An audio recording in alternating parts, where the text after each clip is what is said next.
Jason Knauf, the former head of communications of Meghan and Prince Harry, claimed in a written witness statement the Duchess of Sussex had lost confidence her estranged father would respect the privacy of her communication.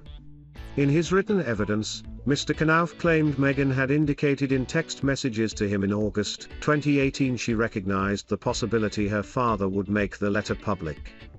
Mr. Knauf also claimed Meghan had told him the catalyst for penning her letter to Mr. Markle was seeing how much pain this is causing her husband Prince Harry.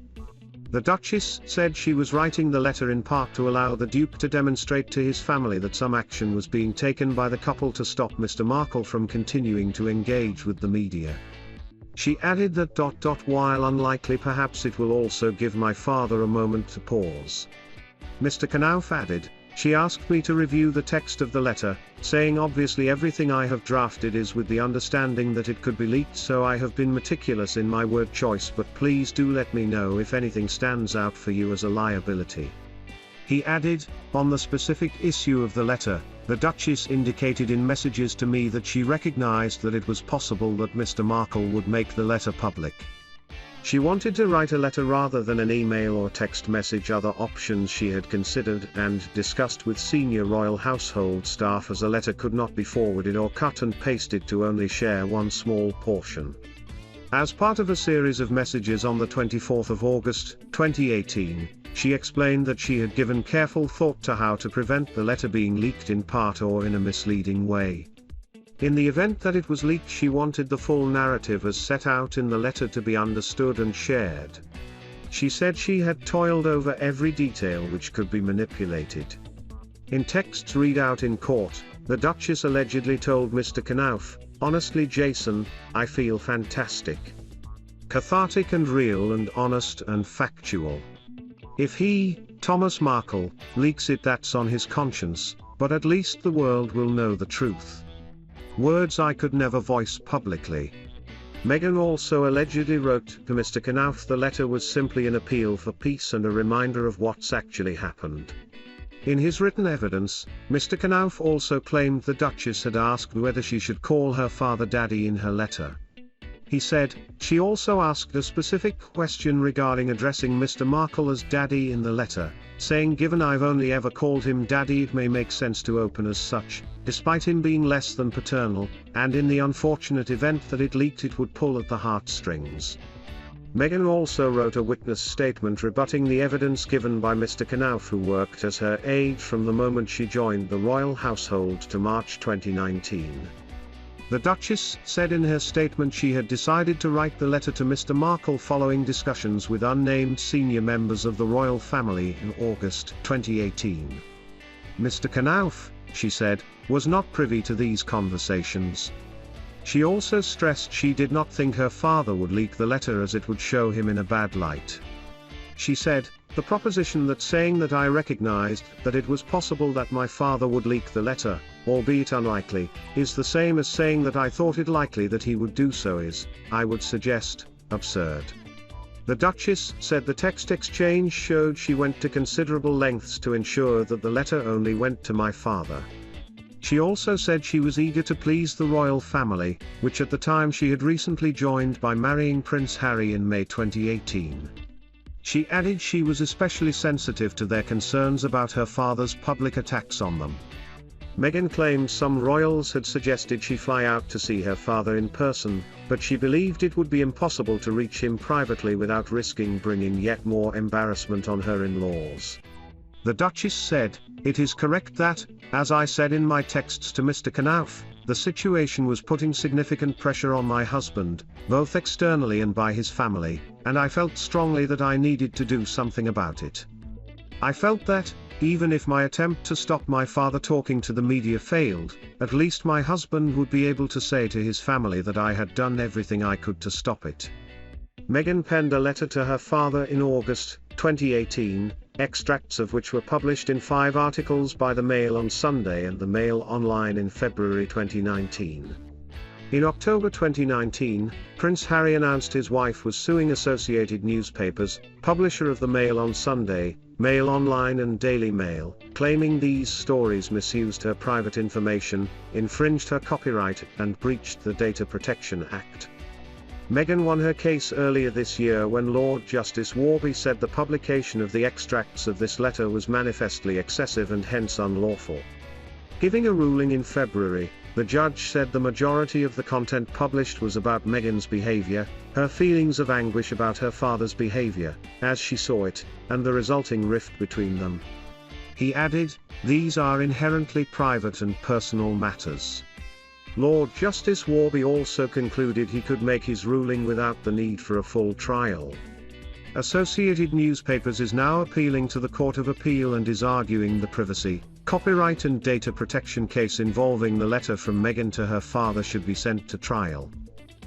Queen is due to return to Windsor Castle on Tuesday, after having spent a long weekend at her beloved home in Norfolk, it has been reported.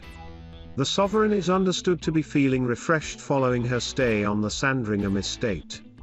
This update reported by the Daily Mirror will surely raise the spirits of royal watchers concerned for the health and well-being of the 95-year-old monarch. While at Sandringham, the Queen was spotted being driven around the estate multiple times, including earlier today. According to royal sources, the monarch held several meetings with staff at Sandringham over the past few days. Moreover, she split her time between the so-called Big House, her main residence in Norfolk, where she also hosts her extended family during the Christmas break, and Wood Farm, a 5-bedroom cottage where late Prince Philip spent most of his retirement years before the beginning of the COVID crisis.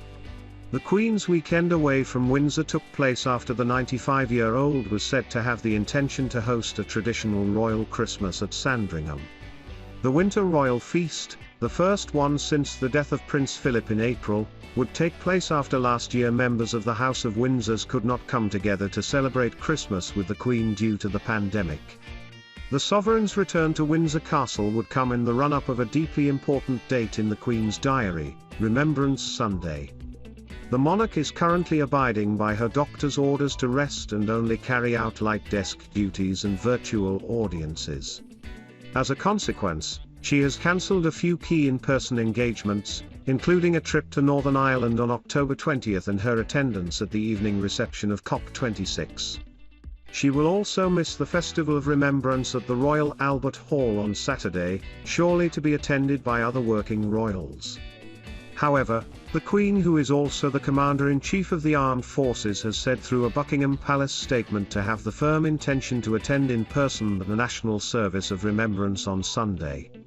Her desire to be at the cenotaph was stressed also by a royal source, who said, the Queen was delighted to have been able to make the trip to Sandringham, which she had been planning for some time. Her doctors cleared her for the short helicopter flight, on the agreed understanding she would continue to rest. Her Majesty is determined to make the Remembrance Sunday commemorations at the cenotaph this week, a date that is cemented in her diary. It will be a huge boost for both herself and the veterans for the Queen to make the event. The Queen hasn't led the service since 2017, when she decided to stand by her husband and watch the ceremony from the balcony of the Foreign and Commonwealth Office. As a result, Prince Charles now leads the country in a respectful minute of silence and places a wreath of poppies at the foot of the cenotaph on her behalf. Duke of Sussex, 37, spent a decade in the military, and served 2 tours in Afghanistan. In February, Harry lost his honorary military appointments after confirmation to the Queen that he would step back from duties as a senior working royal. Buckingham Palace said that the Queen had told her grandson that in stepping away from the work of the royal family, it is not possible to continue with the responsibilities and duties that come with a life of public service. Harry also lost the title of Captain General of the Royal Marines, a legacy handed down by the late Duke of Edinburgh. He was additionally stripped of the positions of Honorary Air Commandant of RAF Honington in Suffolk and Commodore-in-Chief Small Ships and Diving, Royal Naval Command. Instead of donning military attire, the Duke is expected to pin his 4 medals to a suit for the occasion. Prince Harry will be the guest of honor at the Salute to Freedom Gala, hosted at New York TMS Intrepid Museum, the day before the U.S. celebrate Veterans Day. The gala recognizes extraordinary leadership, and honors the brave men and women who serve in defense of our nation. Singer Jon Bon Jovi will support Harry at the gala, following several charity collaborations together, organized in support of military personnel. This includes the Invictus Games, an event spearheaded by the Duke of Sussex since 2014 for wounded servicemen and women. The celebration of the dedication of military personnel comes as the royal family prepare to mark Remembrance Day on Thursday, and Remembrance Sunday over the weekend.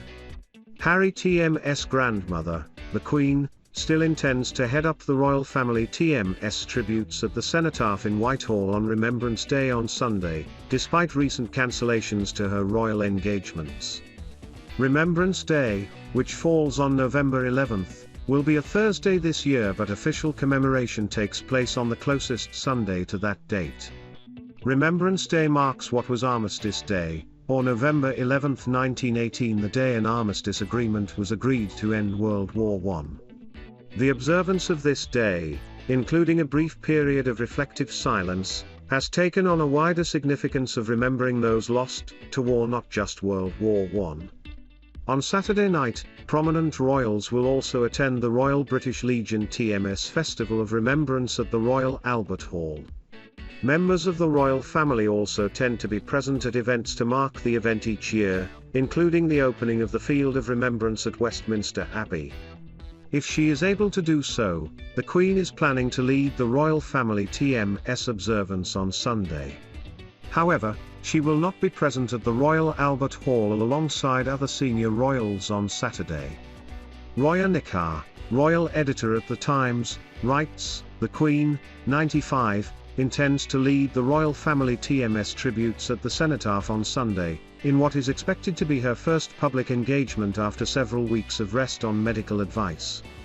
Most senior members of the royal family, except the Queen, will also attend the Royal British Legion TMS Festival of Remembrance at the Royal Albert Hall on Saturday night. If she attends, this will be her first outing in weeks, following the cancellation of trips across the UK. Representatives for the Duke of Sussex have been contacted for comment.